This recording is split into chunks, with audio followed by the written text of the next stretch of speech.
Hi guys, it's Kaden. Welcome back to my channel. I hope you guys are having a wonderful day. If not, maybe I can make it better, maybe make you smile. Alrighty, we are back with another episode of the Get It Off Your Chest segment on my YouTube channel. If you're new here, hi, welcome. I do a little segment where I kind of bring realistic human emotions to the internet. Whoa, shocker, I know. But yeah, so in the past I've talked about primarily things to do with mental health and just about, you know, what it's like being me. No, but all jokes aside, I think it's extremely important to talk about emotions in life because everybody has them and everybody feels things in a different way and at a different capacity. And I think when you're an individual who feels a lot and very intensely, like I do, I think sometimes you could feel alone and that you could feel misunderstood. You could just feel a lot of things, obviously. So I wanted to make a portion on my channel to discuss important things like that. Also, this is my cat Boots. Say hi. But today I kind of wanted to talk about like growing up and like finding yourself in a way, because like I feel like I'm a completely different person than I was at even 18, and that was only a few years ago. The older you get, the more you learn about yourself, obviously, but I don't think you really realize in the moment how drastic your opinions and your emotions can change in that time. And I think it's also important to know that you're never gonna have everything figured out. Even the most successful, like if you think about the most successful person in your mind right now, who that looks like, and maybe you actually have an example of somebody. Let's say, for example, you want to be a YouTuber and you have a YouTuber in your mind and what their career looks like and what their life looks like, and you say to yourself, like, I want to be as put together as them. I want to be as secure as them. Like, no matter what, nobody has it together. Even the most successful person in your mind doesn't have it together 24/7. Because at the end of the day, through happiness, sadness, depression, success, you have a windfall of different emotions that happen all at once. There's been times where I am super happy in one day and then an hour later I am bawling my eyes out and crying for sometimes no reason, and that's totally okay. But I think it's really amazing how much growth can happen, especially in your early to mid-20s. I think something I've always struggled with and still do is like self-comparison. I compare myself to a lot of people, and I compare myself to like my future self in a way, if that makes sense. Like I will compare myself to who I want to become, and I get frustrated and I get upset and anxious that I'm not that person yet. But over time, I've realized that I am who I am in this exact moment in time for a reason. Like, there's nothing wrong with me. There's nothing wrong with you if you're feeling that way. You are supposed to be exactly who you are and where you're at this exact moment in time. And if anything changed that, if you were that person that you want to be, then you wouldn't be as wise or prepared if you didn't go through what you're going through now. With self-comparison, that's something that even when I was younger was difficult for me. And it wasn't just about like success or looks or anything like that, because comparing yourself to other people's looks is definitely difficult, especially with social media being so prevalent. You know, influencers only post the good things in their life, and you never see what's actually going down in the real dark moments of their life, because not a lot of people show that, and that's totally fine. That's your life to do. It's very filtered, so you only see what they want you to see. So self-comparison with other people can be very difficult, especially involving social media, but just know deep down that 99.9% of that isn't the actual truth. So self-comparison in that regard growing up wasn't super big with me, because I was still a kid. I was still growing up when technology was being first introduced and, you know, apps were being created. I literally remember when Instagram was created and like downloading it for the first time, and it was super exciting. But I was a kid, so I wasn't looking up other people to compare myself to, which I'm so glad. That kind of happened more so in like my early, late teens. And still now, sometimes I struggle with that. When I was a kid, I compared myself to other people in different ways, where, for example, like I wasn't the smartest kid in my class. I struggled with school a lot, and I honestly probably still would, and that's why I chose not to go to like college and stuff like that, because I knew myself better to know that I would struggle a lot. I wouldn't do well, and that's okay. If it's, you know, school isn't meant for everybody. I feel like there's such a stigmatism around education and going to college that, you know, I'm not trying to convince you that you shouldn't go to college. You should do anything that you feel comfortable doing. But the stigmatism around that you're not going to be successful unless you do X, Y, and Z, I don't believe in that at all, because I feel like everybody's path is individual to them.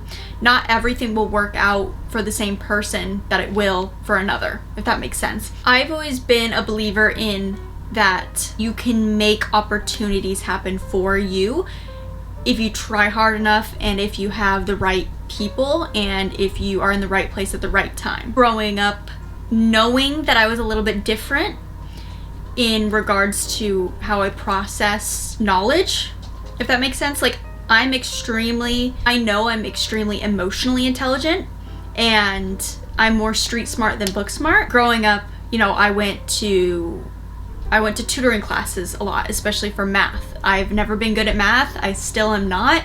The thought of it literally gives me so much anxiety, because it's something I know I'm not good at. So literally, like, I will use a calculator for the most basic, I will use a calculator for literally the most basic math ever, because it's something I know I struggle with. So I use a tool to help me with that. And then I also really struggled with reading. I had a speech impediment growing up. I had to take classes for that, and sometimes I still struggle with talking and expressing myself. Sometimes you could see in videos like I slip up or stumble over my words, which is totally fine. That's just who I am. I remember being in class and reading, like doing popcorn readings, and my heart would stop every time like I thought somebody was gonna call on me, or if somebody did call on me. The sheer panic and intensity of trying to focus on every word and not mess up, because I thought it was incredibly embarrassing, because again, it's something I knew I struggled with, and the fact that other people could tell that I was struggling is very nerve-wracking to me. Like, it was just very difficult, especially when I was hearing and seeing other kids be able to do the problems like this or read the paragraph like that, like no struggle at all. Like, I was just very self-aware at a very young age that I struggled and that I was different, and that's okay. But for a long time, I thought that there was something wrong with me.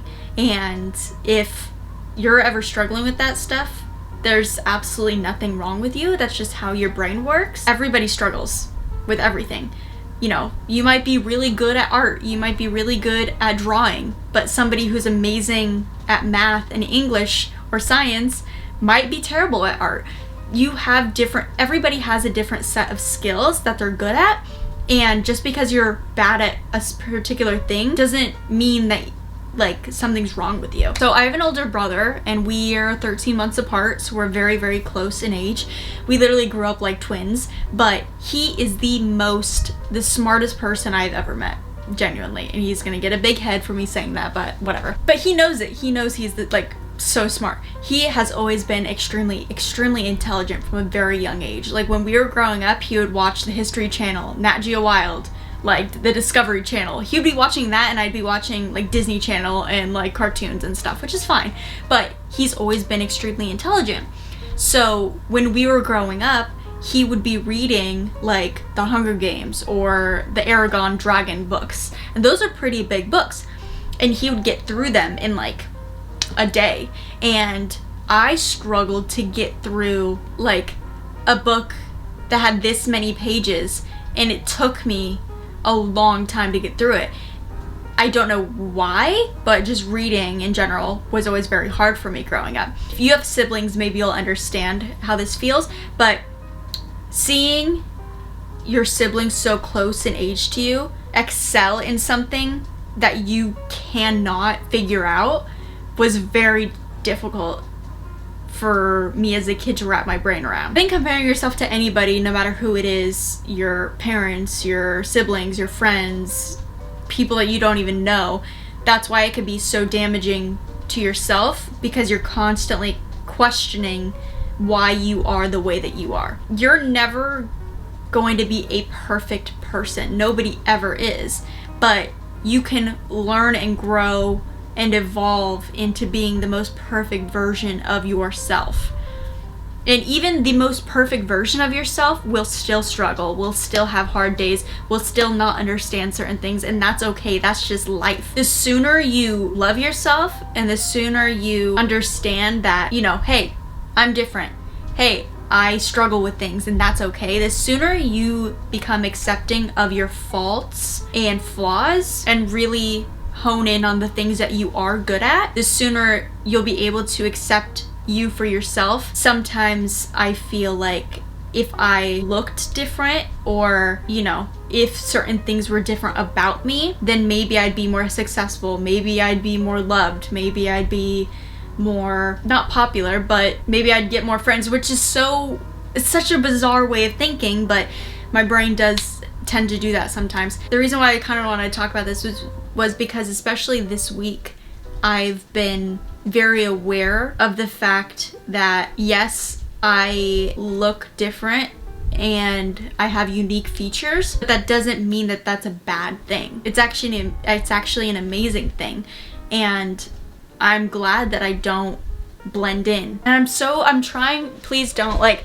I'm really trying. I'm not meaning to sound pick me at all. If you think that, I apologize. You can leave the video respectfully. I really don't want to come off as pick me at all in this video, and it sounds so like cheesy or whatever, but I want to discuss emotions because maybe somebody else is feeling this way, and if I could help one person, that's all that really matters to me. If you feel like you're different and, you know, people say that you're unique, that's a good thing.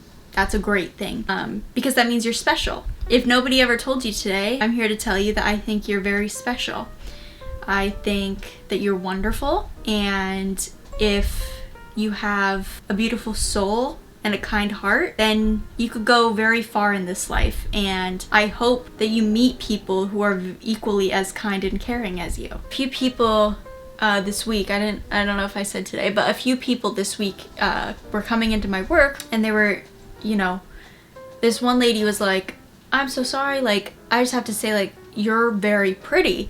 Like, even your hair and your eyes, like, you look so unique. You have such a unique presence about you. And she was saying it in such a warm way that I could genuinely tell that it was, like, appreciated, I guess. Being appreciated for being me and being appreciated for being different was really nice. Whoa, I'm not gonna start crying.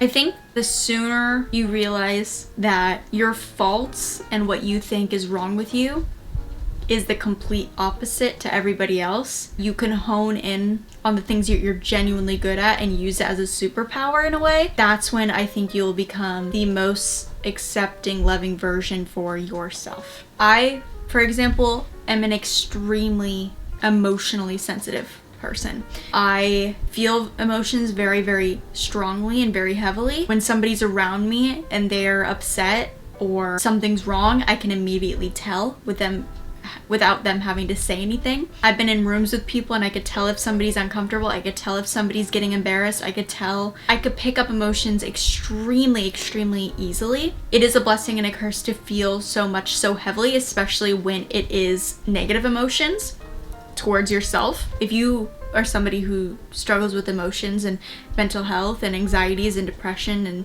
just feeling a lot all at once, instead of toning down and thinking that it's such an awful thing, try to find the quality in that is a positive. If you have the capacity to be a good person and to have a good heart, I think you should be extremely, extremely proud of yourself that you can do that. Because sometimes it's not easy, especially when you're dealing with mental health struggles and you're dealing with a lot of emotions and negative emotions. It's really hard to find that positive side of yourself and give that to random people, especially when all you want to feel is negativity. I know this sounds probably so stupid, but I genuinely want the world to just be so full of light and positivity and love and happiness. I don't think we should be using our time to bring other people down. I really don't. Life is too short to do that, and even if you're hurting, it's never the right answer to bring pain and suffering and hurt for somebody else, ever. If you're somebody who's been through a lot in their life, I see you, I hear you, because I've been through a lot of difficult things in my life as well. I'm very blessed to have the life that I have, and even the hard things are blessings because they're lessons in a way. Even if it's a lesson I wish, you know, I didn't need to have. But even if you had a hard life and are struggling with what you're going through right now, just keep at the top of your mind the importance of kindness. At the end of the day, you never know what somebody else is going through. Even if somebody looks like they have it all together, if you feel like you want to express something to them, express it in a positive way. Don't spread hate and negativity, please. But yeah, I think I'm gonna wrap up this little segment. I'm gonna go ahead and leave you with that you are beautiful, you are loved, you are so special. Be exactly who you are and be proud of it, because it is something that you should cherish. I'm so glad that you're here. I'm so glad that we are here together. Go give your loved ones a hug. Go tell your friends and family that you love them. Go tell a random stranger that they're beautiful, because it'd probably make their day. And just spread love and positivity and kindness always, always. And never, ever, ever be ashamed of who you truly are, because who you are on the inside is absolutely beautiful and it is a blessing. All right, that is all I'm gonna leave you with today. I love you guys. I hope you guys are having a wonderful day. I will see you in the next video. Remember to always stay unapologetically yourself. Never change for anyone, because you're perfect just the way you are. And I'll see you guys next time. Bye!